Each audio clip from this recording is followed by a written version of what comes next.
Salut Doumé. Et salut. Alors, on se retrouve ici au Wow pour parler de ton actu du porte-voix, mais je crois que tu as une seconde actu dont tu vas me parler. Oui. Alors déjà, je te laisse te présenter quand même, parce que tu es une institution ici à Narbonne, le label ID, tu as eu le DB, tu as fait plein de festoches, de concerts. On te connaît quand même depuis de nombreuses années, quoi. Merci de me rappeler que je suis vieux. Non, c'était pas le très gentil. Non, mais ça commence bien. Ça commence bien. Ça commence bien. Je marque des points auprès de Non, mais Doumé, c'est pas quoi. grave, j'assume complètement. C'est dans la tête. C'est ça, la tout va jeunesse très est dans bien. la tête. Je suis un jeune encore. Oui, le porte-voix, cette année, aura lieu donc, le 5 décembre à Cuxac-Dode. Mais avant, le porte-voix va se mettre au service des Croquants qui vont fêter leurs 25 ans de l'enregistrement de leur premier album. En fait, c'est 27 ans, mais bon.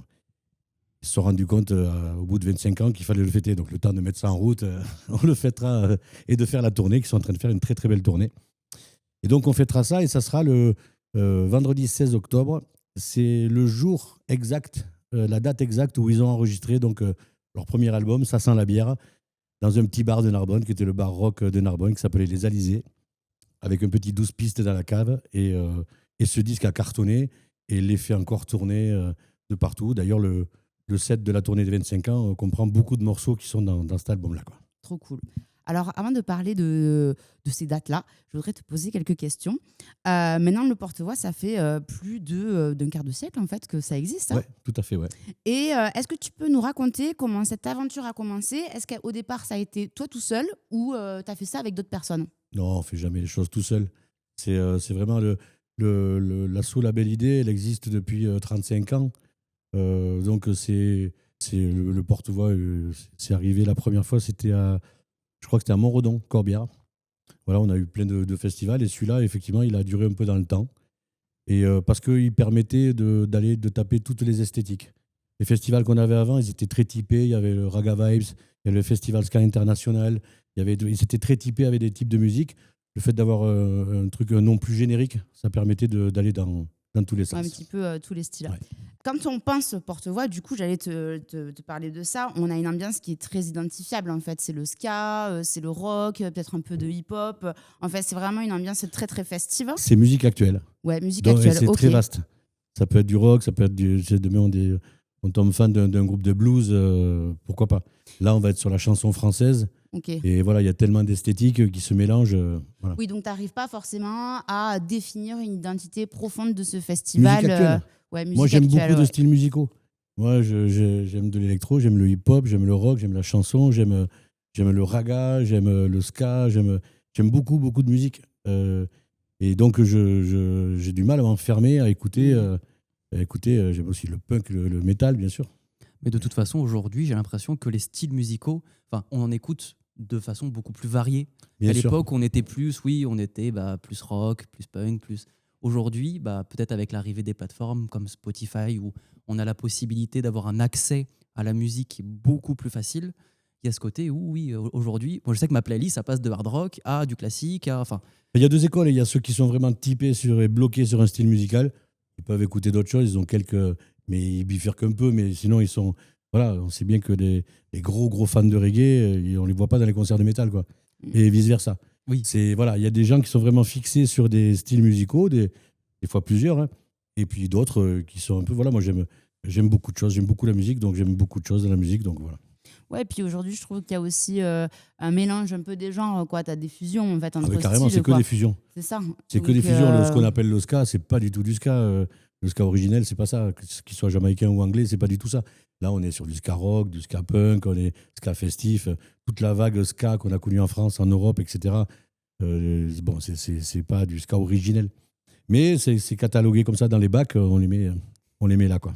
il faut bien le cataloguer Ouais, c'est quelque ça. part. Voilà, Oui, c'est parce ça. que c'est sûr que tu écoutes Toots and the Metals, par exemple, et les Goulet Masca, par exemple, tu vois, ça n'a absolument C'est ça. rien à voir, quoi. C'est ça. Donc c'est vrai qu'il y a une fusion et un mélange des genres et ça qui est chouette. Je pense que justement ça permet de répondre un petit peu à tous les univers. Quelqu'un qui est plus punk va adhérer, quelqu'un qui est plus reggae, tu vois, ou électro va apprécier autre chose. Donc je trouve que c'est ce qui est intéressant, tu vois, dans ce genre de festival. Donc musique actuelle, ok, très très Et le bien. plus flagrant, c'est dans les musiques électroniques. Il y a vraiment toutes les couleurs, quoi. C'est infini. La musique électronique qui se mixe avec différents styles, c'est Voilà, c'est ça aujourd'hui, quoi. Ah, mais c'est plus qu'un genre, c'est une famille. Ouais, On c'est ça. peut mettre de l'électronique partout. Oui, mais mais il y a des choses qui sont complètement différentes dans l'électronique. Oui, complètement. Voilà. C'est clair. Là, ça va être la 27e édition, c'est ça. Qu'est-ce qui, selon toi, permet à ce festival de tenir debout, tu vois, et qui continue à rassembler malgré, tu vois, toutes ces années? L'envie, hein. Que ça soit l'envie de l'équipe qui a avec moi ou même moi au départ, hein, le jour où j'ai plus envie, je pense qu'il ne durera pas longtemps, mais l'envie de ça et l'envie du public aussi, c'est-à-dire d'arriver à chaque fois de leur donner envie de venir, quoi. Et effectivement, quand le public a envie et qu'il est présent, eh ben, bon, ça continue, quoi. Voilà. Est-ce que tu penses qu'il y a un esprit militant, justement, qui rassemble un petit peu ton public? Moins qu'avant, je pense. Ok. Avant, oui, quand on a commencé, il y avait vraiment ça. C'était vraiment, on allait au concert, on découvrait des choses et tout. Aujourd'hui, les gens consomment la musique différemment. Il y a toujours ça, hein, il y a toujours ça. Mais il y a aussi des gens, voilà, on voit vraiment, c'est des fans en fait, hein. Et le public, c'est des fans. Selon la programmation, tu vois le public qui évolue. Alors, il y en a qui ont, comme je disais tout à l'heure, qui aiment plein de styles, donc tu les revois souvent. Mais c'est juste des fans qui viennent vraiment voir les artistes qu'ils aiment, quoi. Ouais, et puis je pense aussi que tu as su aussi fidéliser tout au long des années un peu. Mais c'est tu des vois, ce ambiances public, sympas, quoi. ouais, voilà, c'est C'est ça. des soirées où il n'y a pas de problème, où les gens s'amusent, Mm. c'est fun, il y a un esprit autour du festival qui fait que voilà, les gens ils passent des bonnes soirées. Nous, de notre côté, on travaille au maximum pour qu'ils soient bien, soient sécurisés et qu'ils passent du bon temps. Voilà, et donc, ben, a priori, ça fonctionne, ils s'amusent bien, quoi. Est-ce que tu peux nous parler un petit peu de la programmation de cette édition de 2026? Alors, pour ce qui est du porte-voix musique actuelle, je peux vous donner deux groupes. Ok. Ça sera le samedi 5 décembre, donc, à la salle Jeu de Paume à Cuxac-Dode. Je peux vous donner deux groupes parce que les autres ne sont pas encore confirmés. Mais si ceux auxquels je pense sont confirmés, ça va être une très belle édition. Ceux qui sont confirmés, c'est La Petite Fumée. Donc, c'est un groupe qui traîne aussi justement dans les musiques électroniques, mais aussi rock, soul, qui ont une belle actualité, qui reviennent, là, qui se sont fait un peu oublier pendant 2-3 ans, là, et qui reviennent avec le groupe complètement renouvelé, enfin, non, le groupe qui a évolué, avec des musiciens en plus, avec une chanteuse. Donc, au départ, on était vraiment sur le groupe, il avait joué au DB d'ailleurs, hein. Le groupe, c'était très électro, avec des très belles mélodies guitare et des didgeridoo, des percussions, très dansants et très festifs, très musical. J'ai vu arriver donc d'autres musiciens, une chanteuse, ça s'est étoffé.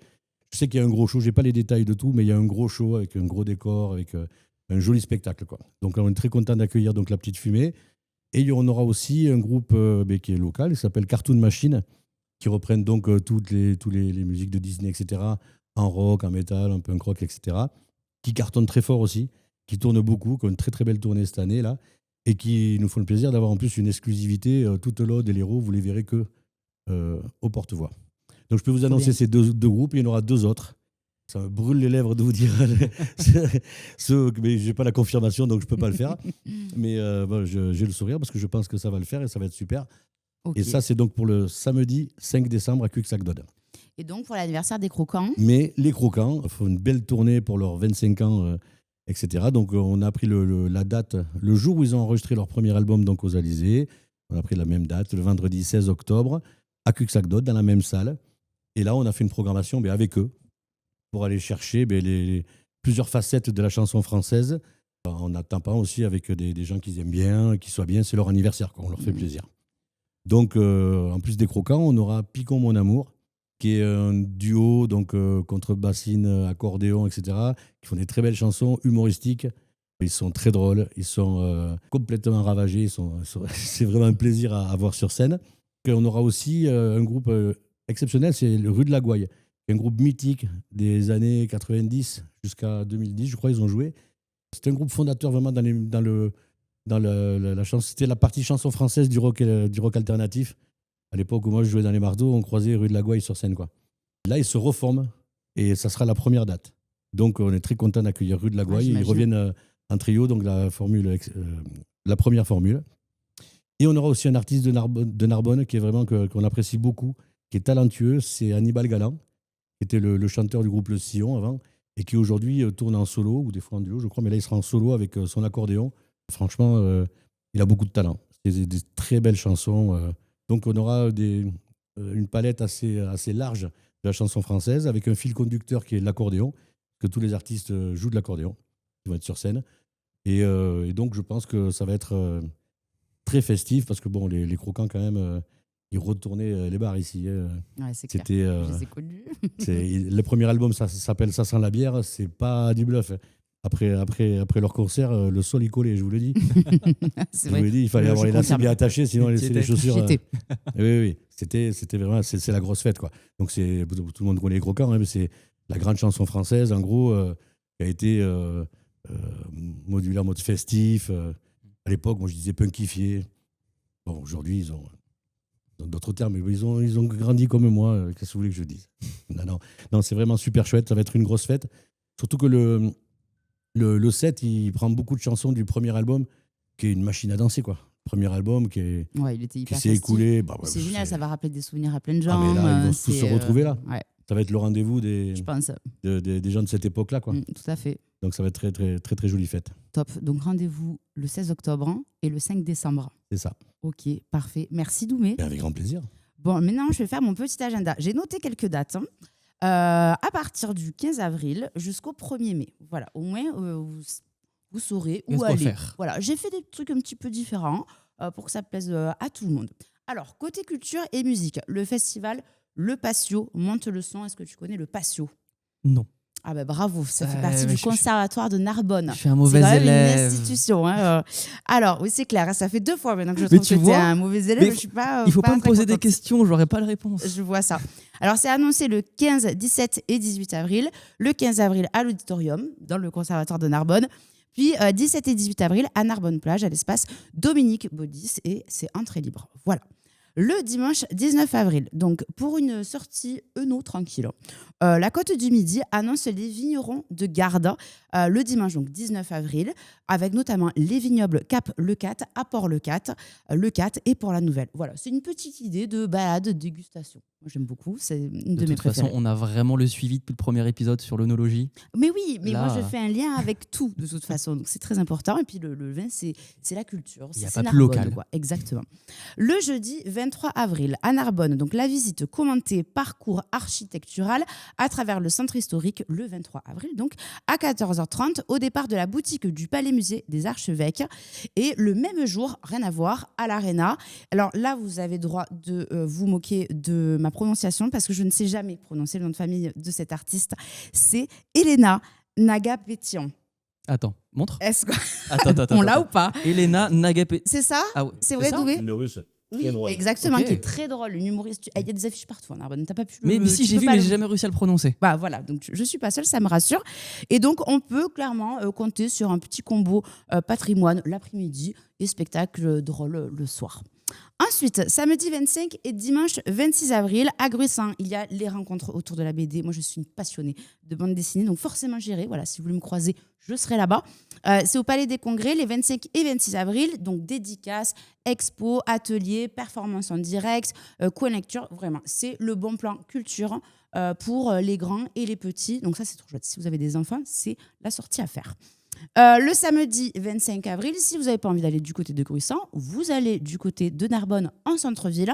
Et là, on a les fameuses brocantes. Je ne sais pas si tu sais, mais le dernier samedi du mois, il y a la brocante sur la promenade des Barques de 9h à 17h. En plus, il va faire bon. Mais c'est ça. Et ça, c'est le top. Comment Tu ça fais faire ton petit beau. tour, tu achètes des trucs, tu vas boire un coup. C'est parfait. Voilà, on a eu un jour de beau temps. J'espère, là, les barques. Non, mais là, il faut que ça tienne. Non, mais il faut que ça tienne, on est d'accord. Là, Exactement. Moi, c'est depuis pareil, j'ai janvier, je vu n'en un peux rayon de plus. soleil, je fais une grillade, il faisait -8, mais c'est pas grave, j'ai fait ma grillade parce que j'ai considéré Et que c'était le printemps. Voilà. Et encore, elle s'est pas fait éteindre par la pluie. Non, mais bon, c'était limite quand même. Ensuite, la grosse date, spectacle, donc toujours le samedi 25 avril, donc à Narbonne, à l'Arena. Il y a Vanessa Paradis, que tout le monde connaît, voilà. Donc la grosse date de ce mois d'avril. Le dimanche 26 avril, on a le musée Narbovia qui propose Narbovia côté coulisses. Donc à 14h30. Et voilà, donc ça, il propose ça. Il propose aussi un petit stage week-end en famille et qui s'appelle Si on dansait au musée. C'est quoi côté coulisses? Il te montre les backstage Ouais, voilà, en de fait, l'expo? tu vois un petit peu ce qui se passe, un peu l'orga, comment ça se passe derrière. C'est trop bien. Mais c'est trop chouette. Moi, j'ai ce truc au niveau de Narbovia, tu sais, là où il y a le grand mur Le où tu peux grand avec la mur. tablette. Je veux voir ce qu'il y a Alors, derrière. mais justement, j'ai un petit quiz pour toi, pile sur ce sujet-là. Donc, fais pas trop le malin, parce qu'à tout moment, tu me dis, ouais, moi j'adore ce mur et tout, Non, et mais tu sauras répondre à aucune question, comme la dernière fois. c'est Donc, sûr, mais c'est oui, c'est évident. sûr. Mais j'adore quand même. Non, mais c'est vrai, c'est Attends, magnifique. c'est magnifique. Magnifique. Le mercredi 29 avril à Narbonne-Plage, une journée jeu est annoncée à l'espace Dominique Baudis. Donc c'est gratuit, c'est pour toute la famille, c'est trop cool. Et alors là, attention, la grosse date. C'est du 30 avril au 3 mai, c'est au Parc des Expos et c'est la foire de printemps que tout le monde adore. On découvre des producteurs, des entreprises, on mange, on boit un coup, enfin, c'est hyper agréable. Voilà, donc il y a des exposants, des villages. Enfin, des animations pour les enfants. C'est du 30 avril au 3 mai au Parc des Expos. Et pour finir, le vendredi 1er mai à Gruissan, il y a une balade vigneronne. Voilà, ça, j'adore, c'est pour ça que j'en ai placé une deuxième. Au domaine de l'île Saint-Martin. Donc balade dans les vignes, buffet de produits régionaux et rencontre avec le vigneron. Voilà pour mes petites dates pour mi-avril jusqu'à début mai. Maintenant, j'enchaîne avec une chronique. Alors, j'ai voulu changer la dernière fois, je vous ai parlé de street art. Je ne sais pas si tu te souviens. Bah oui, je suis répondre à rien, mais c'était super. Exactement, en effet. Mais là, j'ai voulu partir un peu plus loin. Donc, on est à l'époque médiévale. Il y a du street art? Non, absolument pas. Ne d'accord. mélange pas tout, Liam, on va pas s'en sortir. Donc là, on parle de musique, de culture, mais à l'époque médiévale. Alors, quand on pense à Narbonne, on pense souvent à la ville romaine, donc à la cathédrale, au patrimoine romain. Bon, voilà. Mais on oublie souvent qu'au XIIe siècle, Narbonne a aussi été un grand lieu de culture et a été même considéré comme un peu le cœur du monde des troubadours. Et au centre de cette histoire, il y a une femme. Alors, c'est là que j'adore cette histoire parce que c'est une femme qui a un peu impulsé ça, enfin, voilà, qui a donné cette dynamique. C'est Ermengarde. Est-ce que tu en as déjà entendu parler, Doumé ou Liam? Pas du tout. Mais Pas voilà, du je vais tout. vous parler un peu d'Ermengarde, qui était une grande figure politique du Midi médiéval.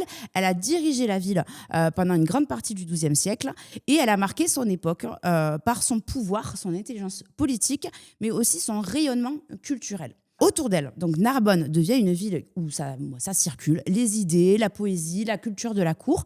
Et c'est là qu'interviennent les troubadours, donc des poètes en langue d'oc. Souvent des musiciens qui écrivaient et chantaient des textes sur l'amour, la finesse, le désir, mais aussi sur la réputation et le prestige. Pourquoi Narbonne a compté dans ce monde-là? Parce qu'en fait, à l'époque, une cour comme celle d'Ermengarde, ça a attiré énormément les artistes. C'était une femme, donc c'était une personne qui était plus facile d'accès, on va dire. Et donc, les artistes, les penseurs et les poètes, tous tournaient un petit peu autour d'elle. Sa cour était réputée pour justement son raffinement. Et les historiens considèrent qu'elle a joué vraiment un rôle énorme dans le rayonnement de la culture troubadouresque. Ça se dit, ça, troubadouresque? Ce mot existe dans le Midi. Voilà, il était très difficile à dire. Je ne me suis pas loupée et je pensais me louper. Je suis assez fière de moi. Aujourd'hui, que des mots difficiles. Que des mots difficiles. Et ce qui est fascinant, c'est que cette femme, donc Ermengarde, n'est pas juste une femme de pouvoir dans l'ombre de l'histoire. Elle incarne à elle seule une autre image de Narbonne. Une ville élégante, brillante, cultivée au cœur de la civilisation occitane médiévale. Et je le répète, ce qui est assez fou, c'est que c'était une femme. Donc, pour ça, quand même, au l'époque, XIIe siècle, ouais. pour l'époque, je trouve que c'est énorme, quoi. C'est génial. Exactement. Donc, pour finir, finalement, derrière la Narbonne antique, que tout le monde connaît, il y a aussi une Narbonne plus secrète, plus poétique. La Narbonne des troubadours et tout ça autour de cette vicomtesse Ermengarde. J'imagine tellement le Narbonne du 12e en festival. Ouais, ça devait être quelque chose. Ça devait Avec être Ermengarde super. au milieu, paf, paf, avec tous ces petits prétendants. Je pense que ça devait être, Pour le coup, pas mal. Ouais. Et là, je vous ai, justement, tu faisais le malin avec le mur lapidaire de Narbovia. Je vous ai préparé 5 questions. Donc, c'est un quiz à ce propos. Donc, combien de blocs? Je me méfie, je sais qui va regarder les réponses. Non, mais je suis myope, t'inquiète Non, pas. ouais, d'accord. T'as les lunettes, hein. Je l'ai vu. Combien de blocs antiques rassemblent le mur lapidaire de Narbovia? Je vous donne 3 propositions, 260, 460 ou 760. Alors, il y en a un Ça a soufflé, derrière qui ça a souffle. J'ai une théorie. Si je dis pas de bêtises, Normalement, il y a 1, 2, 3. Ok, je pense qu'il y a 5 ou 6 rangées faciles. Ok. Ça tient sur beaucoup de mètres. Mhm. Donc, si déjà il y a 6 rangées. Ouais, oui, non, je suis d'accord. Moi, j'écoute ce qu'il y a au fond, 750. Alors, derrière, ça suffit. On arrête de balancer les réponses. Non, mais- Doumé, t'en alors- penses quoi, toi? J'aurais dit un peu moins, mais j'ai envie d'écouter celui qui souffle, il a l'air de savoir. Ah bah, il l'a dit tellement avec d'aplomb. Mais il faut souffler, mais plus doucement qu'elle n'entende pas. Alors, en effet, c'est 760. Le site officiel de Narbovia présente ce mur comme une réserve murale de 760 blocs. Bien joué. Deuxième question. Quelle est la particularité du mur lapidaire? Il est enterré sous le musée.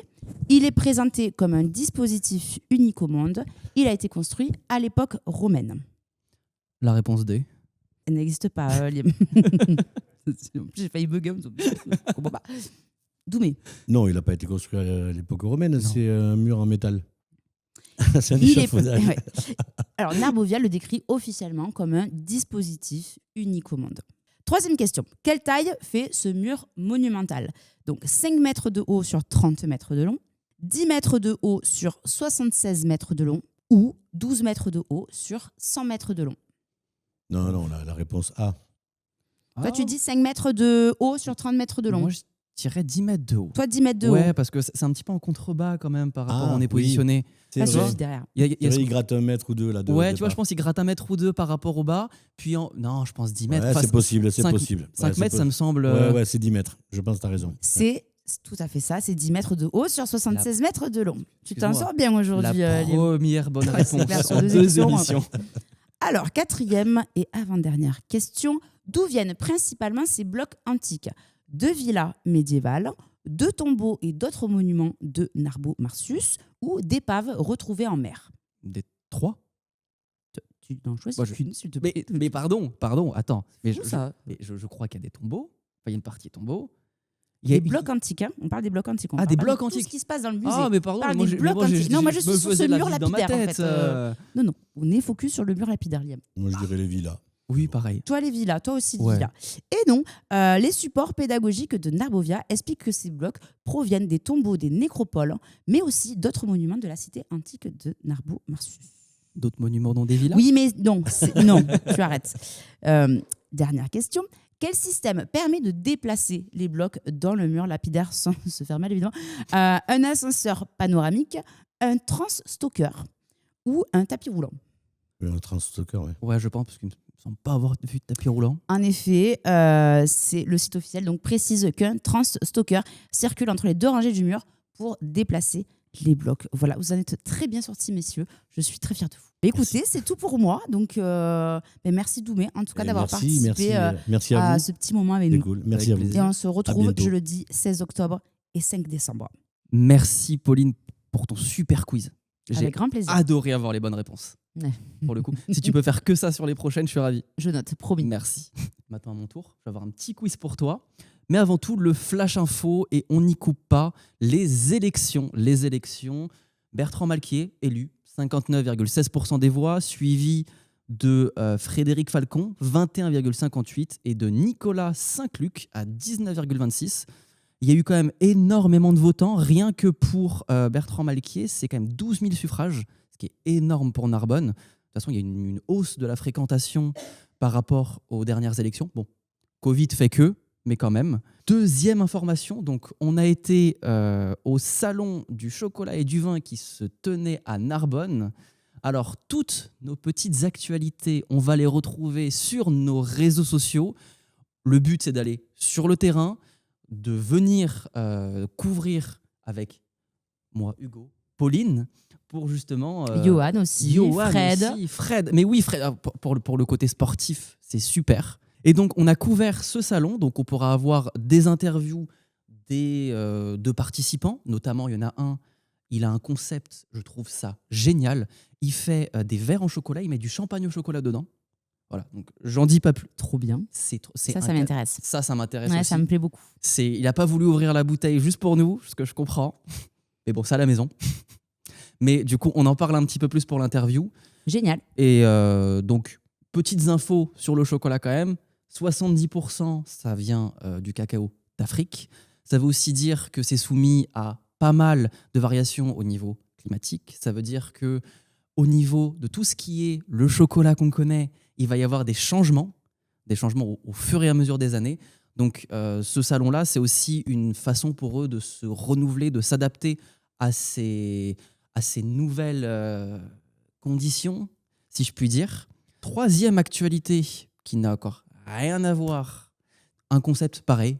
On a filmé, on va avoir des extraits, on va voir l'interview complète de Dominique Rieux qui met en place, à partir du 7 avril prochain, un événement que je trouve génial. Ça s'appelle les Tournées Insolites.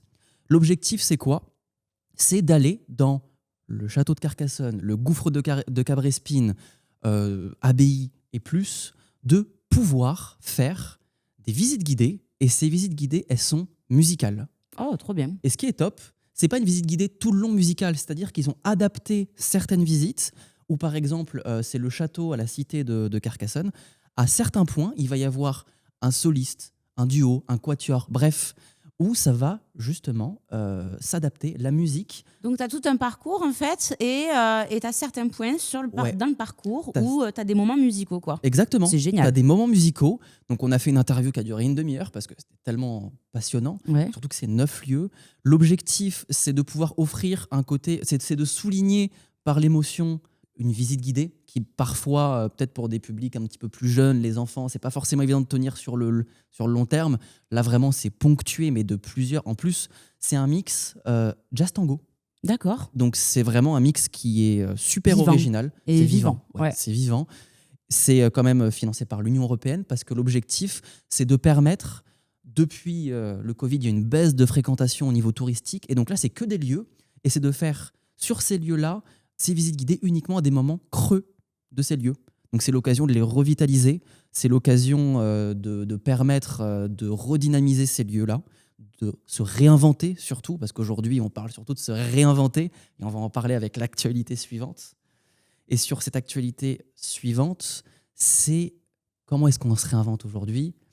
Eh bien, le problème, c'est qu'au niveau technologique, ça avance trop vite. Ça avance beaucoup trop vite et on a eu depuis 2-3 ans une arrivée de l'intelligence artificielle et on pourrait se dire, bah, nous au quotidien, on n'y est pas touché finalement, surtout à Narbonne, on n'est pas dans une grande ville. Et au contraire, il y a ce côté où dans même pas 5 ans, ça va plus chambouler nos vies qu'Internet il y a une trentaine d'années. De plus en plus d'utilisateurs l'utilisent. On parle quand même de 60% des entreprises mondiales, donc on ne parle pas que de la France, qui se mettent à utiliser l'IA de près ou de loin. Donc ça veut dire que dans 5 ans, on estime que ça va monter à plus de 90% au point de se rendre indispensable. Et donc il va y avoir une évolution aussi bien des services, aussi bien de ce qu'on va proposer, et même au niveau des emplois de demain. Et pour ça, quoi de mieux pour en parler que Sylvain. Bonjour Sylvain. Bonjour, merci en tout cas de me recevoir. Bah avec plaisir. Donc toi, tu es narbonnais et tu as une entreprise, même plusieurs, où tu utilises l'IA au quotidien. Est-ce que tu pourrais un petit peu déjà présenter ce que tu fais et comment est-ce que tu l'utilises au quotidien? Alors ce que je fais, c'est que j'ai plusieurs structures du coup, donc une agence de courtage en prêt immobilier, une agence immobilière où on utilise l'intelligence artificielle donc au quotidien. C'est-à-dire que nous faisons également des prévisites avec un casque de réalité virtuelle où c'est nous qui produisons toute cette instrumentation, j'ai envie de dire. Ça a dérivé sur la troisième structure qui est Nova Visio où nous faisons des visites virtuelles pour les commerçants, pour les offices de tourisme et autres pour en fait donner de la dynamique et faciliter un petit peu la découverte des lieux. Tout ça. Donc c'est vrai qu'on travaille beaucoup avec l'intelligence artificielle, mais à bon escient. C'est important. Et c'est surtout ça, parce que je ne sais pas toi, Pauline, j'imagine, on a entendu parler, ChatGPT, Claude et tout. Est-ce que c'est vrai? Non. Tu l'as jamais Non, utilisé? Évidemment que je l'utilise. Ah, mais tu m'as fait peur. Sur mes mails, j'avoue, c'est plutôt utile, quoi. Ça me rend service. Tu devrais l'utiliser plus sur les groupes WhatsApp. Avoue que c'est cramé quand même l'utilisation de l'IA. Parce qu'hier, Je raconte cette petite anecdote. Et balance. Il nous a Et écrit balance. un message sur le groupe WhatsApp de l'équipe du micro Narbonnais. C'était un pavé, clairement. Et c'était clairement écrit pas par Liam, mais par son petit pote ChatGPT, je pense. Ou Claude, je ne sais pas. Je dirais. Peut-être les deux. Ou tu sais peut-être les deux. pas. Ouais, c'est long quand même. Et c'était cramé d'avance. Donc c'est ça, moi, qui m'embête un peu avec l'IA. C'est que je trouve que ça a quand même ses limites, dans le sens où quand il y a une trop forte utilisation, que tout le monde utilise, tu le vois, quoi. Tu vois. Alors, c'est vrai qu'il y a énormément de limitations. De toute façon, et c'est là justement, on va voir, parce que toi, au quotidien, Sylvain, est-ce que l'IA a pour but de remplacer certaines tâches, de les optimiser? Comment est-ce que tu l'abordes? En fait, ça optimise, on va dire, les tâches, ça aide. C'est vraiment une assistance, ce qui est très important. Moi, dans mes équipes, parce qu'aujourd'hui, on est à peu près une quinzaine sur les structures, je leur dis, mettez de l'humain dans l'intelligence artificielle, c'est très important. L'intelligence artificielle, aujourd'hui, ça a un effet, je ne vais pas dire un effet de mode, parce que comme tu l'as dit si bien tout à l'heure, ça va changer, ça va chambouler. On est en train. Moi, par exemple, je fais des interventions dans des lycées, dans des écoles. On voit la génération qui arrive. C'est impressionnant. On s'en doute pas. Je vous garantis que des jeunes qui ont 16 ans, mon fils, par exemple, qui a 17 ans, il code. Il est en train de faire des choses qui sont assez hallucinantes. Qui, moi, à son âge, je faisais des cabanes, etc. Donc, il y a quand même... Je ne dis pas que j'ai pris de l'âge, attention. Mais c'est-à-dire que la génération d'avant n'est pas la même. Mais le cours bon, on va dire, qu'il y a, c'est impressionnant. C'est-à-dire qu'en fait, aujourd'hui, l'intelligence artificielle doit être prise comme un compagnon d'aventure, en fait, pour moi, je pense. Bien sûr qu'il y a des métiers qui vont changer. Bien sûr qu'il y a des tarifications, des prestations qui vont changer. Ben, c'est une remise en question qu'il faut avoir, notamment. Et comme on en parlait souvent, c'est que l'intelligence artificielle va nous faire gagner du temps. Mais attention, le résultat, ce n'est pas parce qu'on peut faire un site Internet en l'espace de 30 minutes que le site Internet va être solide, qu'il y aura les bons mots à l'intérieur. Ce n'est pas parce qu'on va créer une solution, comme on voit souvent je dirais malheureusement des influenceurs à Dubaï, etc., qui prônent des choses qui font qu'il y a quand même beaucoup de boulot derrière pour arriver à un résultat comme ça. On a tendance à prôner la facilité grâce à l'IA, mais il faut que ça soit un compagnon quand même important. Ça peut, je ne vais pas dire que ça va remplacer certains métiers, mais ça va demander en fait une modification des métiers, à travailler avec, à se remettre en question, c'est important, pour pouvoir justement l'utiliser en fait au quotidien. Mais oui, c'est un compagnon qui est très sympa. Et justement, à ce propos, j'ai une super statistique, une super étude qui est sortie il n'y a pas longtemps sur l'utilisation notamment de ChatGPT et de Claude. Donc, c'est deux petits robots que l'on peut écrire pour faire très simple. Et il y a ce côté où ils avaient mis à la fois des personnes qui devaient rédiger un essai, ils devaient rédiger un texte sur une thématique. Il y en a qui devaient utiliser uniquement de l'IA, des autres qui devaient utiliser uniquement Google et des autres à la main. Et on s'est rendu compte, en fait, que l'utilisation uniquement de l'IA baissait les capacités cognitives. Autrement dit, ça rend un petit peu bête parce qu'on est moins à même à faire des efforts. Et tandis que ceux qui prenaient l'essai et le faisaient à la main pouvaient à 90%, même 100%, citer une phrase qui avait été écrite de leurs mains contre une trentaine de pourcents pour ceux qui l'avaient fait uniquement par de l'IA. Donc il y a ce côté de flemmardise intellectuelle, mais à contrario, et c'est là où c'est intéressant parce qu'effectivement, c'est pas ce côté de remplacer, c'est ce côté de... On a donné, notamment pour du code, parce que c'est là où c'est le plus utilisé, on avait donné à ce qu'on appelle des codeurs seniors, donc ceux qui savaient déjà coder d'eux-mêmes, l'utilisation d'une IA qu'on appelle Claude, et à côté des juniors, donc qui savaient quasiment pas coder, on leur avait dit tiens, tu fais tout avec ton IA. Et en fait, on s'est rendu compte que la qualité des seniors avait augmenté, mais aussi que leur compréhension de ce qu'ils faisaient avait augmenté, parce qu'en fait, ils étaient là pour superviser, ils étaient là plutôt pour structurer, en fait, ils savaient le mécanisme, et c'était un gain de temps, comme tu le disais, c'était vraiment là pour, au lieu d'écrire à la main et de se rendre compte, ah mince, il faut que je cherche la faute sur 4000, 5000 lignes, ça le trouve en 30 secondes. Donc en fait, ce sont sur des tâches qui sont à faible valeur ajoutée, tandis que les juniors qui faisaient tout de A à Z, on se rendait compte que c'était bordélique, qu'ils n'avaient rien appris, et finalement, en fait, parce qu'on parle beaucoup d'écoles qui se mettent à mettre juste de l'IA, ou au contraire des gens qui recrutent juste sur de l'IA, même depuis ici, progressivement, ça ne se suffit pas, c'est un outil. C'est un outil, c'est un marteau, et on peut s'en servir pour construire des maisons ou pour se taper sur la tête. Donc après, ça dépend ce qu'on en fait. Forcément, ça va changer nos modes de vie, même à Narbonne. Toi, tu vois Narbonne, par exemple, dans 5 ans, qu'est-ce qui va changer de ce point de vue? Et surtout au niveau des jeunes, parce qu'il y en a énormément tu as été au lycée Louise Michel, c'est ça? Oui, dernièrement, oui. Moi, j'ai fait une présentation là-bas avec. C'était un petit peu la journée du métier où en fait les jeunes devaient justement se présenter à des employeurs et justement c'est un très très bon exercice parce que des fois c'est un manque de temps dans l'éducation que les jeunes aillent dans les entreprises et c'est bien dommage. C'est ce qui manque et c'est ce qui fait que sur notre débat, qu'il manque un petit peu de perception d'avenir. Ils ne savent pas où aller, etc. Même à 17 ans, on le voit, je ne sais pas encore qu'est-ce que je vais faire, etc. Il y a tellement de métiers maintenant qui changent. Et quand je vois cette génération qui arrive, je pense que Narbonne va avoir une dynamique aussi à donner, à suivre en fait. Et c'est un accompagnement qu'il faut avoir dans l'IA parce qu'effectivement, c'est encore une fois un outil qu'on va se servir à bon escient et ça va vraiment amener des choses extraordinaires. Comme les commerçants, moi je suis un fervent de rendre vraiment une visibilité extraordinaire aux commerçants grâce à l'intelligence artificielle. Parce qu'un commerçant aujourd'hui, il a du mal à avoir du temps, à s'occuper de certaines choses, de certaines tâches, etc. Et quand on a énormément de tâches à faire, l'IA va aider dans ce sens. Donc c'est important d'emmener des outils qui sont efficaces. Et Narbonne, je pense que va amener aussi cet outil par d'autres prestataires. Par exemple, la dernière fois, j'étais avec le préfet de Narbonne et avec monsieur le maire. On était donc à la pépinière Innoveum. Et il y avait une entreprise que je ne connaissais pas sur Narbonne qui produit en fait tout ce qui est la luminosité dans les téléphones, etc., des téléphones Apple. Donc, ils travaillent en fait. Donc, c'est une entreprise narbonnaise qui a vraiment bien progressé, enfin énormément même, hein, et qui travaille avec Samsung, Meta, etc. Donc, qui a aussi ce côté d'innovation. Narbonne, en fait, on ne le sait pas, mais c'est vrai qu'il y a beaucoup d'entreprises qui sont très innovantes. L'IA va apporter, va impulser. Je refais juste un petit aparté sur ce que tu as dit effectivement sur l'intelligence artificielle. C'est que aujourd'hui, l'intelligence artificielle, pour moi, on pose une question, en fait, elle répond. Donc, on n'a pas ce côté de réflexion. C'est qu'en fait, on attend la réponse. Et ça, c'est important. Les jeux vidéo, quand on compare les enfants, et même nous, quand on a joué aux jeux vidéo, les jeux vidéo, on a tendance à être dans une donnée qui fait que c'est une action à l'instant T. On a un fait qui arrive, on répond dans un fait instantanément. Donc, en fait, on a cette partie de cerveau qui est capable en fait de se dire j'ai une action qui arrive vite, il faut que j'aille me cacher. Donc je me cache, donc je m'accroupis, donc je prends ça.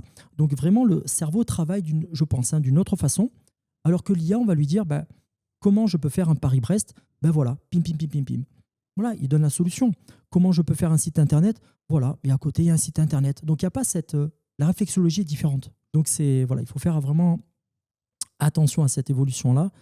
Mais les écoles vraiment font des cours avec l'IA et encore une fois, les jeunes, c'est ce qui arrive là. Si on ne se prépare pas, pour faire simple, le message que je veux passer, si on ne se prépare pas maintenant à travailler avec les visites virtuelles, l'IA, etc., on sera dépassé dans 2-3 ans.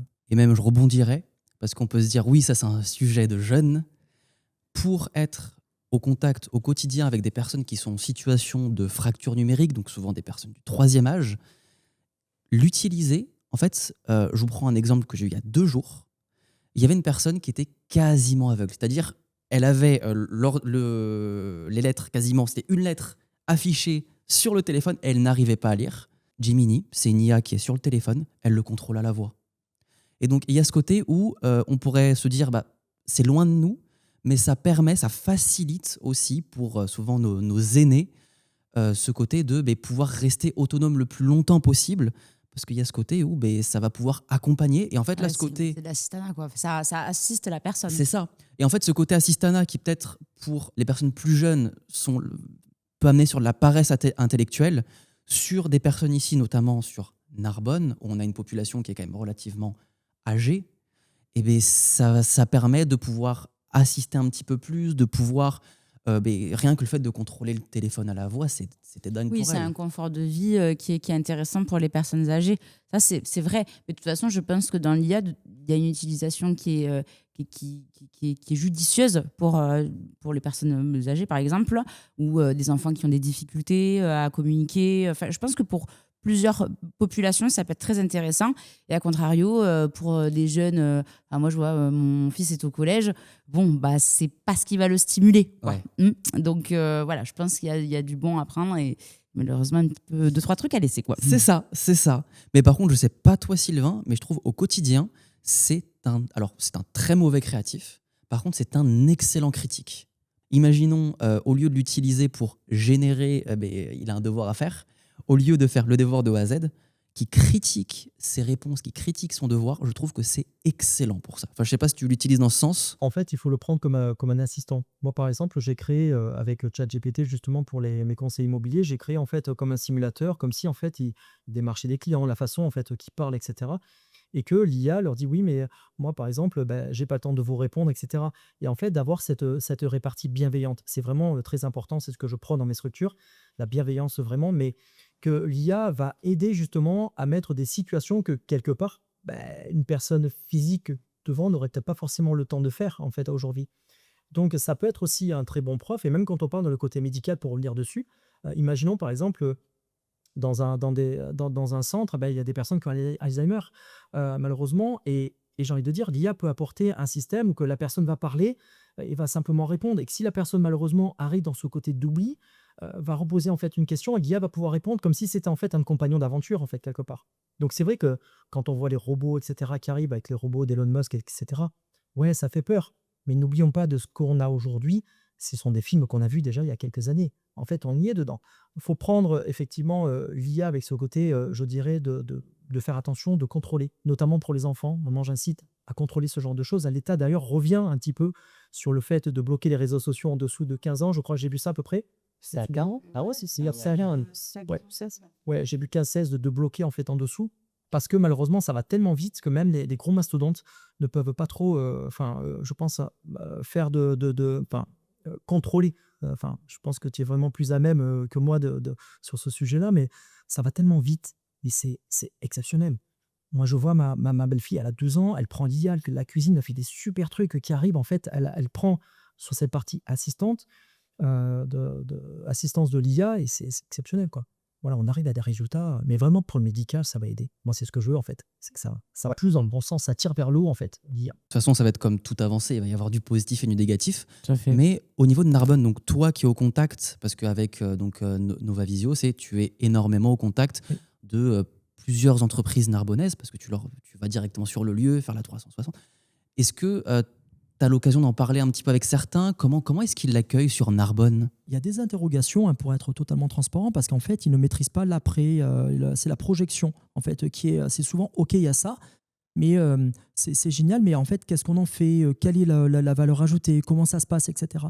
Alors que nous, en fait, dans Nova Visio, effectivement, on leur explique quelle est la valeur ajoutée par la suite, quelles frontières vous allez toucher, quelle clientèle vous allez ramener en fait à votre endroit. De toute façon, c'est comme toute avancée, c'est forcément au début, l'IA, ça fait peur. Puis ensuite, On s'y habitue On s'y et habitue. après on s'y intéresse. Et on s'y Le intéresse. changement on fait peur l'utilise, aussi. Le changement, ça va tellement vite que Ouais. ça fait peur. On Tous est là, les on changements, ne sait ouais, pas. normal, ça ouais. bouscule un petit peu les codes. Il faut vraiment dire ce qui est. Comme Internet, quand c'est arrivé, à l'époque, on avait le Minitel, etc.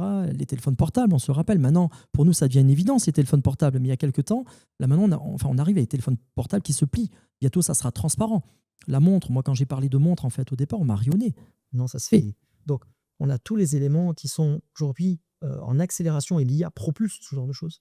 Et voilà, il faut être curieux, il faut être en éveil, ce que j'appelle vraiment en mode veille. Donc soyez en mode veille vraiment pour voir tout ce qui se passe, même si vous n'allez pas maintenant, mais il faut être en mode veille dans tout. bon, alors l'IA, donc, pour résumer, c'est un excellent catalyseur. Oui. Il faut juste avoir la bonne réaction de départ. C'est ça. si on va sur une démarche de flemmardise, ça ne va pas nous aider. Par contre, si on est dans une démarche d'apprentissage, de développement, pour le coup, c'est un outil. Mais sur plein de choses, je parlais des personnes âgées, mais peut-être ici, on a énormément de vignerons qui ne sont pas forcément à l'aise avec l'ordinateur, qui ne sont pas forcément à l'aise avec le côté tech. Et le fait, au lieu de devoir apprendre à utiliser le PC, à faire les démarches, qui est de façon juste, il écrit le problème ou même à la voix, le fait de pouvoir aider, mais là déjà, on voit certains vignerons qui l'utilisent, ou même des personnes qui sont plus du métier de la terre, enfin qui sont très loin de la technologie, et ça les permet de les rapprocher de façon plus naturelle, parce que là on est sur un langage plus naturel, c'est pas tu vas sur Google, puis tu cliques là, puis tu cliques là.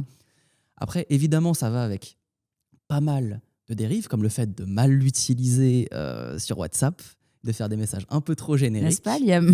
N'est-ce pas? Mais justement, j'ai un petit entraînement, un petit jeu pour vous. IA ou pas IA, ce sont des citations, soit qui sont générées par notre très cher ChatGPT, ou tout simplement des personnalités connues. Ok. Donc, Si vous trouvez IA, pas IA, c'est 1 point. Si vous trouvez qui c'est beaucoup plus de points parce que Ok. c'est pas forcément évident. Non, c'est clair, dur. Allez, on y va. Allez, alors la première. La technologie est un serviteur utile, mais un maître dangereux.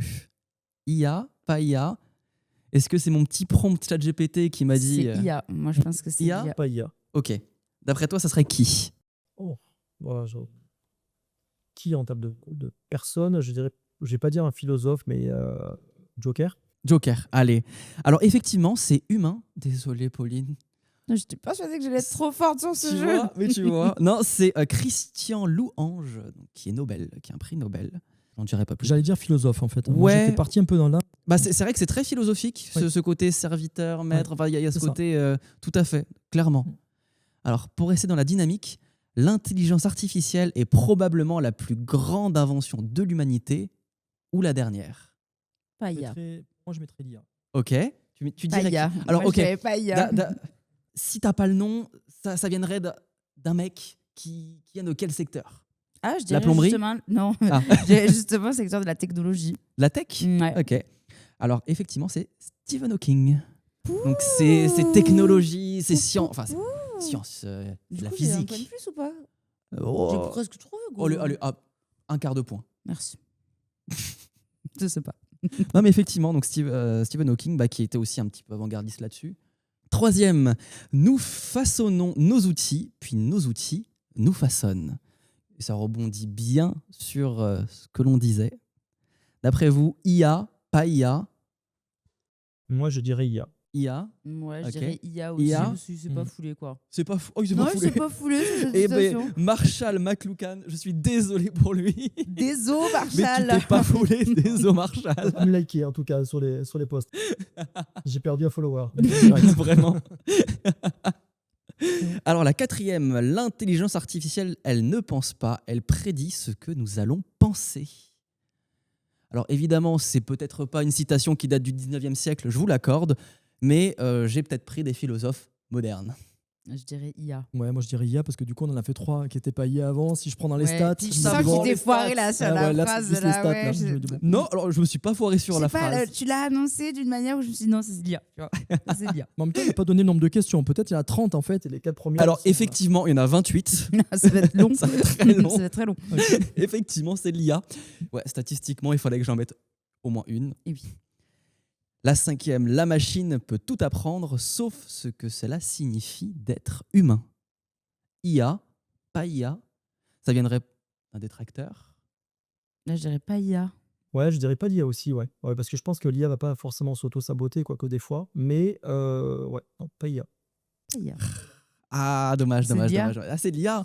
Elle se sabote, tout est question de bien la prompter. Ouais, Voilà. ouais, c'est ça. C'est Et selon ouais. le prompt, Et ouais. la façon dont tu le. C'est Tu ça. lui parles, quoi. Mais c'est ça. Mais ça, tu sais que j'ai déjà utilisé ChatGPT sur le groupe WhatsApp et il n'y a qu'aujourd'hui qu'on me dit quelque chose. Hein. Ouais, mais bon, c'était cramé quand même. Écoute, il fallait bien répondre. Oui, c'est vrai. C'était pas bien répondu. On t'a clashé de toute façon, c'était mérité. Mais bon. Oui. Et la dernière, le danger n'est pas que les ordinateurs commencent à penser comme des humains, mais que les humains commencent à penser comme des ordinateurs. IA, pas IA. Moi, je dirais.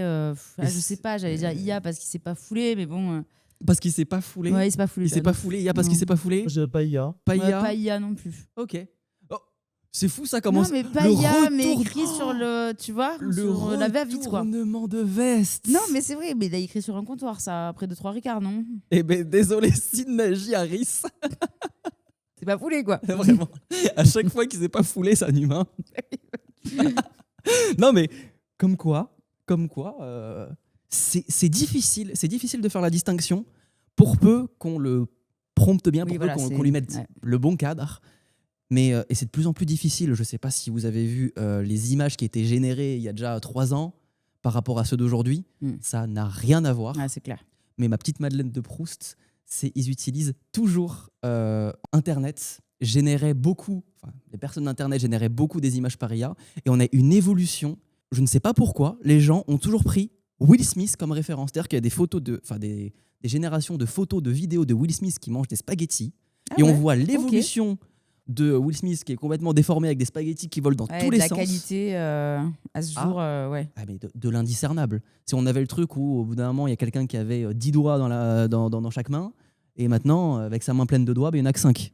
Rien qu'à voir avec Cantolo, sur le deepfake, déjà, l'évolution qu'il y a eu, c'est énorme. L'évolution un petit peu, mais quand même. Et là, ils ont sorti dernièrement, quand on a vu, je crois que c'était Jackie Chan qui s'est battu, je crois que c'est Tom Cruise ou l'inverse, où il y avait, non, c'était Matt Damon avec Tom Cruise, je crois, et que Hollywood a dit, ça y est, c'est fini.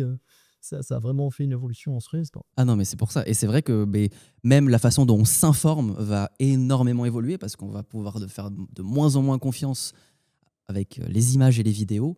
Et donc, c'est un sujet qui est plus que d'actualité. Peut-être pas autant que le Salon du Chocolat, mais quand même. Sylvain, merci beaucoup. Avec plaisir. Merci à vous en tout cas. Avec grand plaisir. Et on se retrouve pour la prochaine partie, qui est la partie politique de notre très cher Johan. Je crois qu'il a une invitée très intéressante qui va nous parler un petit peu du cœur de ville. Donc Mais moi, ouais. ça m'intéresse et je suis très curieuse d'écouter cette chronique. Et moi aussi, on se retrouve tout de suite.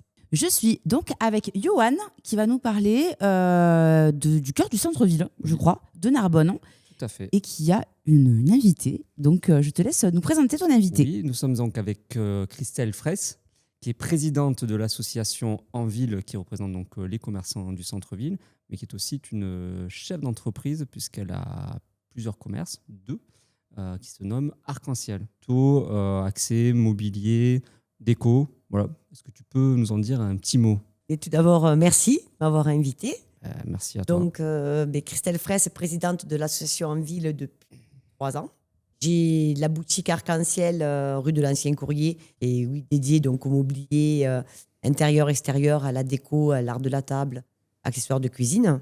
Et donc l'association En Ville, et puis j'ai un autre magasin en dehors de Narbonne à Bonne-Source. Donc quand je suis arrivée en ville il y a 7 ans, donc c'est vrai qu'on a le centre-ville. Il y a quelque chose qui se passe dans le centre-ville qu'on n'a pas dans les zones extérieures. Il y a de la vie, on est des boutiques, on est beaucoup de... 3/4, on est des indépendants. C'est vrai qu'on a de moins en moins de franchises dans le centre-ville. Et quand il y a 3 ans, j'ai voulu prendre la présidence, c'était dans le but de pouvoir créer de l'attractivité, de créer des liens entre commerçants. Parce que souvent, les commerçants, une fois qu'on a terminé notre journée, on n'a qu'une envie, c'est rentrer chez soi parce qu'on a de la famille. Et du coup, on n'a pas souvent, si vous avez les commerçants de la rue de l'Ancien Courrier se connaissent mieux que ceux qui sont quartiers de bourg, au fond de la rue droite. Et justement, de créer ce groupe de commerçants, on est à peu près aujourd'hui 80 à 100 adhérents. Donc, je compte, j'espère bien qu'on sera plus. Et ça permet de créer un réseau entre nous. Déjà, de mieux se connaître, mais de savoir on a des commerces qui font de la couture. Donc, dans la restauration, on connaît beaucoup, mais même il y a des nouveaux qui viennent de s'installer et on ne les connaît pas vraiment, quoi. Donc déjà, entre nous, on a un groupe de commerçants. Depuis cette année, ce qui est positif, c'est que c'est quand même une association, on sait ce que c'est que des vols, du temps de travail. Mais quand on est passionné, c'est pas comme du temps, mais voilà, on consacre pas mal d'investissements personnels et pour qu'on puisse trouver des animations dans le centre-ville qui permettent d'attirer du monde, de créer des liens entre les commerçants et les habitants et qu'ils aient envie de venir au centre-ville. Donc, s'ils ont envie de venir, que les animations leur plaisent, ça crée du flux, ça crée du dynamisme. On essaie aussi de participer à des événements. Donc, c'est vrai qu'on fait Barque en scène depuis 3 ans. Ça permet d'avoir une enveloppe plus conséquente qui nous permet également, en plus de la subvention qu'on a de la mairie de Narbonne, que je remercie, plus les subventions des adhérents, on peut se permettre d'avoir un budget plus important pour de la décoration. Car quand on va en centre-ville, si les rues ne sont pas bien décorées, ça ne donne pas envie. Même si la ville de Narbonne, il y a 3 ans, là, vraiment s'engage à faire des belles décorations pour Noël ou pour l'été, mais nous, on essaie de pallier justement au banquant pour que l'association vienne en plus. Super, tu as répondu à toutes mes questions. L'interview est terminée. Tu t'as tout donné. Non, ce que je voulais savoir aussi, c'est que toi, justement, avec ta vue de commerçant de plusieurs années, est-ce que tu trouves que le centre-ville de Narbonne vit bien ou est-ce qu'il est plutôt en souffrance au niveau de sa vie commerçante? Alors moi, je ne dirais pas que c'est le centre-ville qui est en souffrance. Moi, je dirais que c'est le contexte économique qui est est pas bon. C'est global en fait, c'est Ouais, c'est pas ouais. lié forcément à Mm. Narbonne. Depuis 7 ans que j'ai ma boutique en ville, on voit très bien qu'il y a une baisse de fréquentation. Mais je dirais pas que c'est le centre-ville qui attire pas.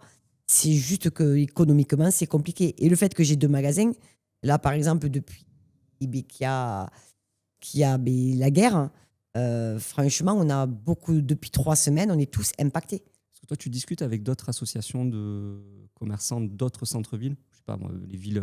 Alors, j'ai À discuté proximité, avec Perpignan, Carcassonne parce ouais. que, alors justement, j'aimerais qu'on se rencontre avec les associations, mais je pense qu'on a tous les mêmes problématiques, hein. Ouais, ça serait intéressant ça. Ouais. C'est quelque chose que j'aimerais faire pour que justement on voit, parce qu'il y en a qui souffrent moins que d'autres du centre-ville. Après, nous, je trouve que par rapport à moi qui me promène, qui visite pas mal de villes, hein, je trouve que la chance qu'on a dans notre centre-ville, c'est qu'on n'a pas de. On a toutes les rues en fait qui sont dynamiques. Des fois, on va dans des centres-villes où il y a un endroit où il y a le. Et après, il y a plein de petites rues où on va trouver 2, 3 magasins. Nous, il y a quand même beaucoup de magasins. Tu vois, on parle souvent du problème des parkings. Oui. Est-ce qu'il en manque? Est-ce qu'il en faut plus? Est-ce qu'il faut que ce soit payant, pas payant? Toi, tu trouves que la politique narbonnaise, c'est une bonne politique? Et justement, est-ce que tu as pu la mettre en comparaison avec d'autres villes de Perpignan, de Béziers, qui ont peut-être des politiques différentes? À Perpignan, c'est que des parkings payants, hein. Il n'y a aucun parking gratuit. J'avais un commerce pendant 7 ans à Cabestany. Donc j'allais souvent en ville. Tu n'as que des parkings payants. C'est que je pense que les Narbonnais, on n'est pas habitués. Et si demain, tu n'avais que des parkings gratuits, on n'aurait pas de place pour les clients qui voudraient consommer en ville. Parce que ça serait que les résidents qui viendraient se garer. Parce qu'il y aurait des parkings gratuits. Et du coup, ceux qui voudraient venir vraiment se garer n'auraient pas de place. Donc moi, pour moi, puis je trouve que là... Le samedi, c'est gratuit. Le samedi, c'est gratuit. Donc ça, Et tu puis- penses qu'il faut le laisser, par exemple? Ah oui, oui. Là, le samedi, oui, c'est... Ça a du sens. Complètement. Et surtout que là, maintenant, il y a quand même 4 parkings autour de Narbonne où il y a des navettes gratuites. Donc ça, dans pas beaucoup de villes, tu as ça, quoi. Et moi, je pense que celui qui veut aller en ville, hein, quand on va à Toulouse, par exemple, moi, j'ai mes enfants qui sont étudiants, ben, tu prends le métro, tu marches. Ouais. Tu marches pas mal. Et donc là, tu parlais des navettes. Je trouve que les 2 circuits de navettes qui alimentent le centre-ville sont pertinents et apportent vraiment des clients potentiels aux commerçants du centre-ville. Oui, Oui, parce Ouais, que ça, nous, vous on le a voyez. également pas mal de clients du centre-ville qui viennent des grands buffets. Et donc, ils prennent la navette. Et c'est vrai que les grands buffets nous drainent pas mal de monde au centre-ville. Parce que du coup, ben, ils attendent et ils viennent faire un tour dans Narbonne. Ok. Et est-ce que tu trouves que la mairie en fait suffisamment? Est-ce qu'elle vous soutient aussi, la mairie? Et Oui. si oui, par quel biais? Alors, la mairie nous soutient déjà par la subvention qui est importante. Ouais. On essaie de travailler vraiment de plus en plus main dans la main. Par exemple, on fait des réunions régulières avec le service commerce pour aussi qu'ils nous écoutent plus par rapport à des problématiques qu'on rencontrait au quotidien. Il y a également, des fois, avec le commissariat, je vais aussi avec les réunions GPO par rapport à la sécurité dans le Narbonnais. Donc, ce qui ressort beaucoup, c'est la mendicité qu'il y a, surtout notamment sur, je crois que je me trompe, le cours de la République. Donc, c'est vrai que quand les clients ils sont au restaurant, il y a souvent, les patrons ne sont pas du tout contents parce que leur clientèle vont se faire... on va leur réclamer de l'argent et du coup, ça les importune, quoi. Je comprends bien. Mais ça, le maire, on en a échangé à ce propos. Il y a eu un arrêté ou autre, mais tu peux pas les mettre... Oui, là, c'est c'est un problème compliqué. humain, c'est Ouais, délicat, quoi. Exactement. Moi, je me demandais aussi pourquoi toi, tu te bats comme ça pour les commerçants. Qu'est-ce qui t'anime? Qui Parce m'anime... que moi, je te vois travailler, on te reçoit des fois au WOW, et je vois les heures que tu y passes, l'énergie que tu y mets. Enfin, faut avoir envie, quoi. Ah oui, il faut avoir envie. Alors, je pense que pendant 2 ans, j'étais vraiment... la première année, on est très à fond parce que l'adhésion, c'est 150 € à l'année. Donc, et c'est vrai qu'on a fait le point cette année. On a dépensé presque 650 € par adhérent. Donc, en fait, les gens payent à l'année, les commerçants payent 150 € d'adhésion. Mais quand on voit tout ce qu'on fait, ils ont été largement remboursés. Alors, ce qui me motive, c'est que je pense avant tout aussi que je veux dire, je fonctionne, moi, pas individuel. On est un groupe, on est des commerçants et si on ne travaille pas tous main dans la main, et de plus en plus, et aujourd'hui, avec le contexte actuel, on critique. En ville, on va par exemple critiquer les zones commerciales. Mais dans les zones commerciales, on est ouvert non-stop, 10h à 19h. Durant la période de Noël, c'est vrai qu'il faudrait que les commerçants, on soit beaucoup plus on soit beaucoup plus solidaires et qu'on soit ouverts tous les dimanches. Parce que quand tu as un client qui se dit, dimanche, je vais aller faire un tour en centre-ville. Et il va voir que y a la moitié des boutiques qui sont fermées. Puis qu'est-ce qu'il fait? Il part, il prend sa voiture, il va aller faire ses achats. Parce que là, c'est chronométré en période de Noël. Et C'est vrai que ça, on l'entend souvent quand même, Ouais. des personnes qui aimeraient aller en ville et qui disent ah non, là, si j'y vais maintenant, ça va être fermé. Complètement. Et bon, effectivement, le réflexe, c'est d'aller en grande surface. Ça, c'est Tout à fait. un peu dommage. Mais bon, comment rallier tous ces commerçants à cette cause-là? Enfin, malgré tout, ils ont choisi d'être commerçants aussi pour être libres. Tout à fait. Alors donc, on est fermé le lundi. Donc en ville, c'est ouvert du mardi au samedi. Donc l'été, moi, j'aimerais que l'été et à Noël, ils soient ouverts plus souvent, quoi. Ça serait bien. Les jours fériés, on a essayé, il y a très peu de commerçants, il y a très peu de monde. Après, Quand vous donnez ce mot d'ordre avec l'association, enfin, je ne sais pas si vous donnez un mot d'ordre, mais ou si vous faites On aimerait cette que- suggestion, les commerçants vous suivent ou pas? on fait des sondages, en fait, sur le groupe WhatsApp qui sert bien. Donc on demande, par exemple, là, on va les questionner pour le mois de mai. Il y a beaucoup de jours fériés. Donc si tu as beaucoup de monde, donc moi, je prends pour mon cas, je suis en haut de la rue de l'Ancien Courrier. Si au bas de la rue, c'est fermé, mais du coup, les gens ne sont pas motivés. Après, ce qu'on aimerait aussi, c'est vis-à-vis de la presse. En fait, souvent, en ce moment, quand on regarde la presse, on dirait qu'il y a toutes les boutiques du centre-ville qui sont fermées, ce qui est faux. Ouais. Et donc, le but, c'est que communiquer. on sorte une gazette, Ouais. voilà, et qu'on communique sur les boutiques. Il y a des boutiques, ça fait 20 ans. 20 ans, il y a vraiment des gens, ça fait plus de 25 ans, des commerçants qui ont leur boutique, tiennent, qui marchent très bien et qui, bien sûr, ils rencontrent des difficultés comme tout le monde économique, mais ils se battent. Parce que, on est des... Souvent, c'est des personnes qui tiennent leur boutique qui sont seules. Donc, après, j'entends quand ils ne peuvent pas ouvrir tous les jours parce que, et c'est vrai que pour moi, les périodes de haute fréquentation comme juillet, août et décembre, on devrait être ouverts tous pareil, entre midi et deux non-stop et les dimanches.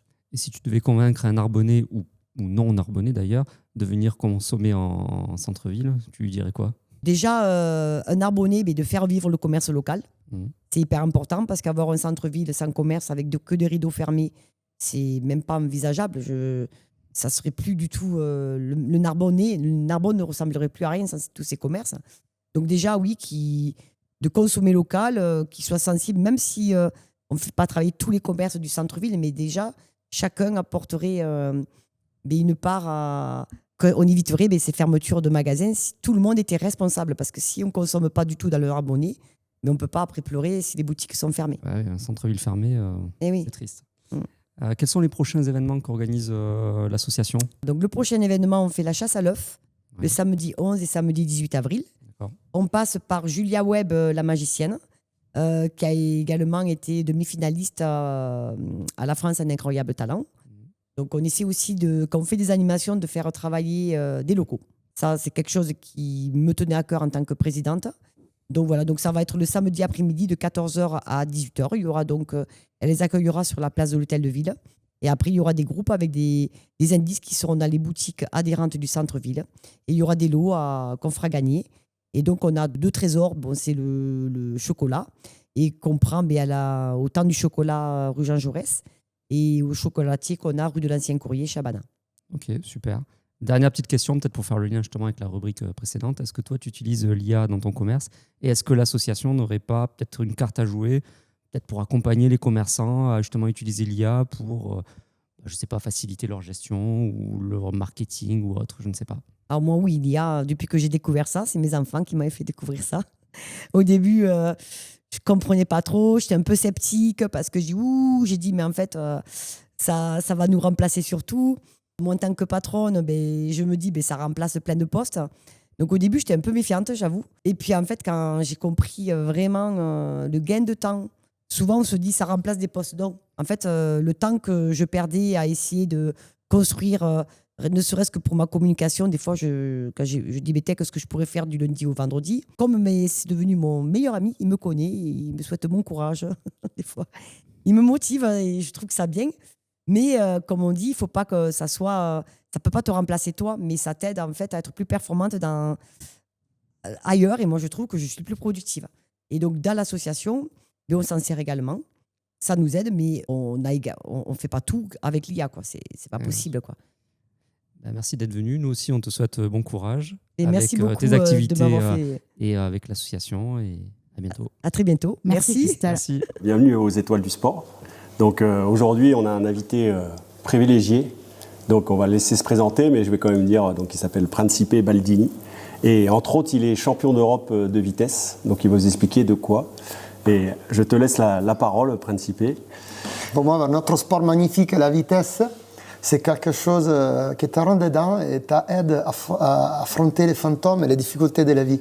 La vitesse à la voile, c'est quelque chose de très, très magnifique parce que tu ne te bats pas contre les autres, tu te bats contre la nature, contre Donc les il vient de difficultés. donner une info importante, Principe, à la voile. Parce qu'il n'a pas encore dit ce qu'il était. Ouais, c'est à la voile. Allez, dis-nous ce que tu fais. À la voile, moi, je fais un peu je l'ai fait en bateau, en planche à voile, en wing, un peu tous les outils à la voile qui sont tout différents.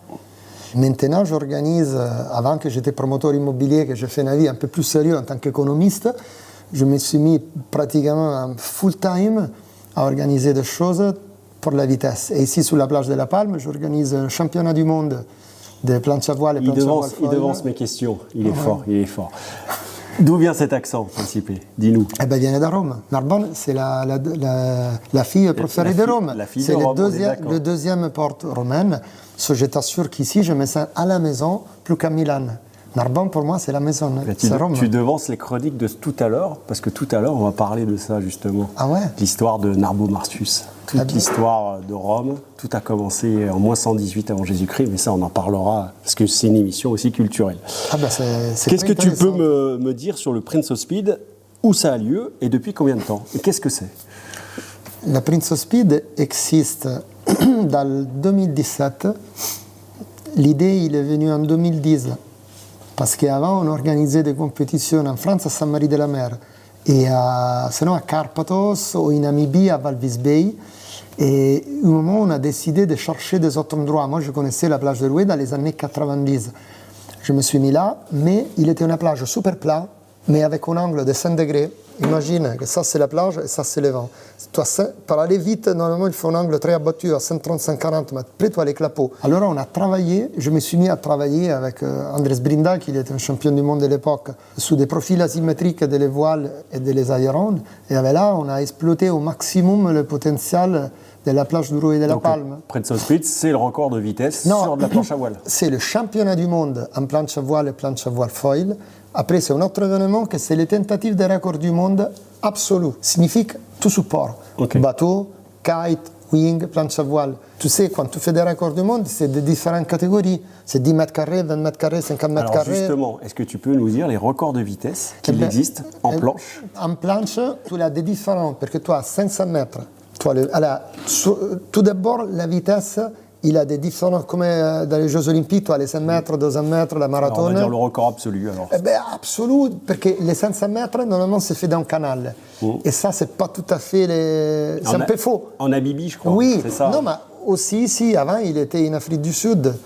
Et à Saint-Marie-de-la-Mer, maintenant, en Namibie. Avant, il était à Saint-Marie-de-la-Mer. J'ai un projet pour le faire aussi La Palme. Mais dans le canal, c'est un peu plus faux. Parce que tu fais un canal avec une virgule, c'est poussé comme un élastique. C'est différent. En mer ouverte, tu peux faire le 1000 nautique. Eh bien, le 1000 nautique, c'est 1852 mètres. Et là, pour moi, c'est quelque chose qu'il faut être fort. Et Antoine Albo, il a fait de bons scores sur le 1000 nautique. C'est lui qui détient le record du monde du 1000 nautique. En kilomètre-heure, on peut dire. Oui, 85, quelque chose comme ça. Mais tu fais des pointes à 5 km/h. Donc Principe est modeste, mais aujourd'hui, il s'est entraîné toute la journée avec Antoine Albo. Donc le sportif français le plus titré au championnat du monde. Antoine, il est un très bon gars, il est un super bon ami. Et c'est comme les coureurs, ils m'ont demandé de m'occuper un peu de la gestion au niveau fédéral de la vitesse. Ils m'ont voté présidente de l'ISWC, l'Association mondiale de la vitesse. Et Antoine Albo, c'est un de mes conseillers. En plus que sortis ensemble, on travaille aussi dans la classe mondiale de vitesse pour faire des choses intéressantes un peu pour tout le monde. Et cette année, les championnats du monde qui se déroulent à la plage de Rouet du 27 avril à 6 mai, ça va être magnifique, on a une participation énorme, on a des grands athlètes locaux aussi, comme Pierre Mortefon, qui était 3 ou 4 justement, fois. j'allais parler de ça par rapport à ton événement, parce que ton événement est de renommée mondiale. Il se situe entre le mondial du vent, à Leucate, et entre le défi à Grossein. Et ton événement est en plein milieu. Oui, on a essayé de caler Nel mois de septembre, avec la Fédération française des voiles, qui est vraiment active et il travaille magnifiquement bien, on cale tous les événements le mois de septembre pour regarder, parce que les mondiales de vent, ils tombent sous les vacances scolaires. Moi, non, je suis libre. Avant, je partais toujours le 21 avril. Et j'ai choisi cette date parce que c'est la date de naissance de Rome. Le message, quand tu fais du sport, c'est réveiller l'âme. Parce que le sport, il te donne envie. Et le sport, c'est aussi une petite chambre de protection. Et quand tu fais quelque chose d'extrême, comme par exemple le VTT en descend, ou tu fais la vitesse à la voile, tu sais libre. Libre signifie que tu sais comme un nombre immodule. Tu n'arrives pas à penser. Et alors, toutes les négativités de la vie ne te touchent pas. Et là, c'est un moment de pureté incroyable. Et on sera là sur ton événement. Forever Speed. Merci. Avant toute chose, je voulais revenir sur la chronique de Pauline lors de la dernière émission. On avait parlé de street art et j'ai trouvé une petite bouteille fort sympathique d'une talentueuse artiste de street art française très reconnue qui s'appelle Mystique. Alors, je ne sais pas si on la voit bien. Voilà. Et je vais vous dire le slogan du vin pour une vie sans pépins. Donc à consommer avec modération, mais je pense qu'à la fin de l'émission, on risque de déguster ce... Avec grand plaisir. Ça aurait tellement pu être une citation de J'allais mon le jeu. dire. Ya ou pas ya? Ya ou pas ya, pour rebondir sur ya ou pas ya. Allez, donc nous, on est dans la chronique sportive. Donc je vous avais promis, on avait dit qu'on avait parlé de curling. Oui. Alors, combien de millions de licenciés? De millions de licenciés. Ouais. Je pensais Dans même le pas que ça monde. se comptait en Et, Lyon. et donc, il y a 2 millions de licenciés dans le monde. Ok. Donc, principalement Canada et États-Unis. Et les origines sont de l'Écosse. C'est écossais. Et encore l'Écosse. Ils sont partout, ces Écossais. D'accord. Mais moi, j'ai la question sur le curling. Parce que autant il y en a qui achètent pour le tennis des raquettes de tennis à 300, 400 €. Est-ce qu'il y a un game du ballet? Certainement. Ah oui. Certainement. Ça serait fou. Certainement, ça Moi, va être une technologie. Certainement. Ça serait super. Donc, c'est appelé des curlers. C'est des curlers. Curlers, les pratiquants. Curlers. En France, je pense qu'on peut passer un mercredi soir avec un curler parce qu'il n'y en a que licenciés en France. 2 millions 500. D'accord. 500. Ah oui, ok. Donc, je pense c'est que- 2 millions dans le monde et 500 en France. 500 en France. Donc, Ça je n'a pense... pas un grand... Non, pas des masses. Non. C'est pour Pas ça que fou, si on quoi. en croise un, vous me Oui, il dites faut le choper, quoi. et on se fait une petite soirée un mercredi soir. Mais D'accord. si on a, Allez. on l'invite. Ah oui, oui, oui. Ah, si on a, on Bon, l'invite. moi, je te mets. Je te On donne le t'invite. défi, Fred. Trouver un C'est de curler. Trouver un curler pour la prochaine émission du micro Narbonnais. Vraiment. Je promets pas, mais ou une curleuse Ou une peut-être. curleuse. Après, voilà. c'est toi qui vois, De quoi. toute façon, quand il y en a 500, on fait pas de chichi. Oui, voilà, on va pas faire les Ok. Et difficiles. si je trouve un curly, non, ça marche pas. Non, Ouais, ça marche Alors, pas. s'il n'y a pas, il y aura des curly. C'est Du vrai coup. qu'il va nous ok, poser ça un va. paquet de Mais curly. vraiment. Ouais, oui, je la sais arriver, ça va. Ah, elle était pas mal, j'aurais Ouais, pas elle dû était la pas faire. Allez, on va rebondir un petit peu sur nos JO. Donc, on va passer en revue rapidement les JO. Donc, l'objectif était donc de 25 médailles, si vous vous souvenez bien. On a fait 23 médailles. Si on peut rentrer un peu plus dans le détail, sur les 23 médailles, il y a 16 médailles du fond. Donc, ça peut être assez inquiétant pour les Jeux Olympiques parce qu'on est en préparation olympique pour 2030. On a fait 16 médailles en fond et en alpin, on n'a qu'une seule médaille. Donc ça peut être inquiétant pour un pays comme le nôtre, qui est vraiment un pays de montagne. Mais on espère que donc rendez-vous en 2030 pour les JO. Ok.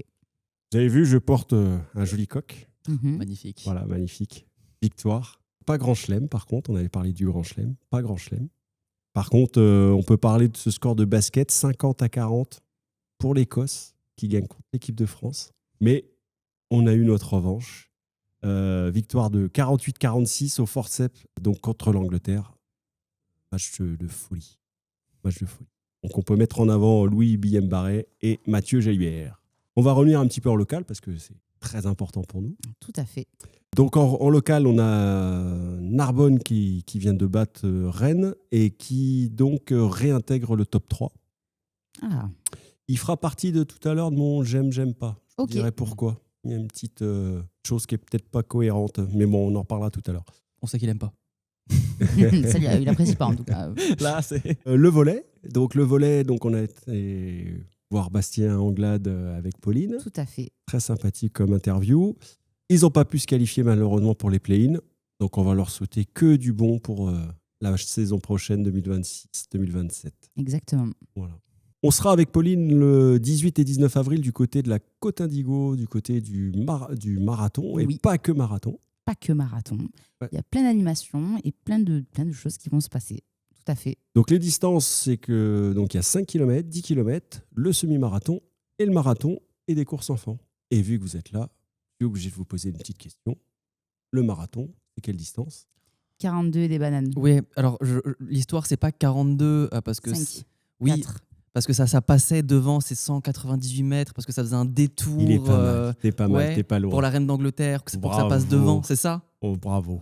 J'ai pas du tout entendu. Quel cette talentueux. histoire, C'est moi. vrai. Alors, je vais vous expliquer l'histoire. À l'origine, donc, Marathon, c'est une ville. Grec. Voilà. Le coureur est parti de la ville de Marathon, a fini à Athènes et la distance faisait 42 km. Je l'ai Bravo. à 0,5 points. Mais en 1908, le marathon passait donc à Londres. Effectivement, la reine, elle voulait absolument que ça se termine sur un stade. Donc, il fallait absolument partir du château de Windsor. Et donc, on a rajouté 195 mètres. 3 mètres près. Et donc, le marathon fait 42, 195. On n'était pas mauvais.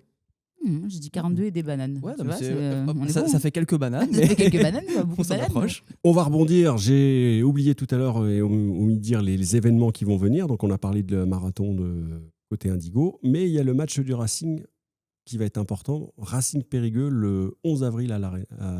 Non, Parc des Sports.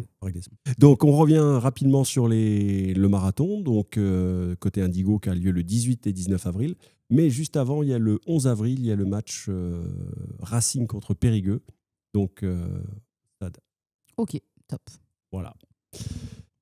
J'ai fait une très belle découverte la semaine dernière. On a même combattu ensemble. Donc, c'est de la boxe. Et sachez qu'on a un petit jeune qu'on ira rencontrer avec Pauline dans pas longtemps. Il s'appelle Lenny Patrac. Dans pas longtemps, il va certainement faire les championnats de France de boxe mi-lourd. Ok. Génial. Sachez que la semaine dernière, on a fait une activité avec lui. On était 15 sparring partners. Il a gagné. Je me doute. Ouais. Oui, Voilà. je me doute. Il a fait ce qu'il voulait. Ouais. On n'a pas gagné. Je me doute. Voilà. Et on ira le rencontrer avec Pauline parce que non seulement il a l'esprit, mais c'est important aussi. C'est le plus important. Comme dirait l'autre, il est bien connecté. Allez, on va finir par un petit j'aime pas. Donc, vous savez le principe et on va le démocratiser. Le petit j'aime pas. Donc, on va commencer par le petit j'aime. Non, on va commencer par le j'aime pas. Ok. Allez. On te suit. Vous avez vu, je vous ai parlé du rugby. Donc, il y a une petite injustice, c'est qu'il y a 2, malheureusement, clubs qui ont fait des dépôts de bilan en national, en rugby, Tarbes et Niort. Et l'injustice, c'est qu'ils ont attribué des points à tous les clubs qui n'avaient pas affronté ces équipes. Donc, forcément, si vous aviez déjà affronté ces équipes et vous aviez perdu, eh bien, vous avez moins de points que les autres. Mhm. Ce qui a fait que Narbonne s'est retrouvé du jour au lendemain quasiment 2e à 6e. D'accord. Ah oui, quand même. Ah ouais. Il y a une Donc, différence. Narbonne n'était pas forcément bénéficiaire de la situation, malheureusement, Ah oui, de faillite clairement, de ces deux clubs. Mhm. Donc, c'est pour ça que là, la victoire fait qu'ils sont remontés 3e. Et on va affronter Périgueux qui est dans le top 6, top 5. Donc, ça sera le match décisif pour faire partie des finales. D'accord. Et finalement, on finit par le j'aime. Le printemps qui arrive, les beaux jours et l'évasion. Ouais, c'est clair. Clairement. Rendez-vous pour des nouvelles aventures. Ben ouais. Ouais. Merci Fred. Oh là oui, là, et du coup, toujours. on va devoir vous laisser parce que Fred nous a quand même amené une petite bouteille en lien avec l'émission précédente sur le street art. Donc, il est temps. Il est temps. Il est temps Non, de mais vous c'est- dire au revoir et puis on se donne rendez-vous à la prochaine émission. Et puis de toute façon, vous pouvez suivre tout le contenu qu'on va faire sur le terrain, les interviews et tout ça sur nos réseaux sociaux. À Allez, bientôt. à bientôt. À bientôt.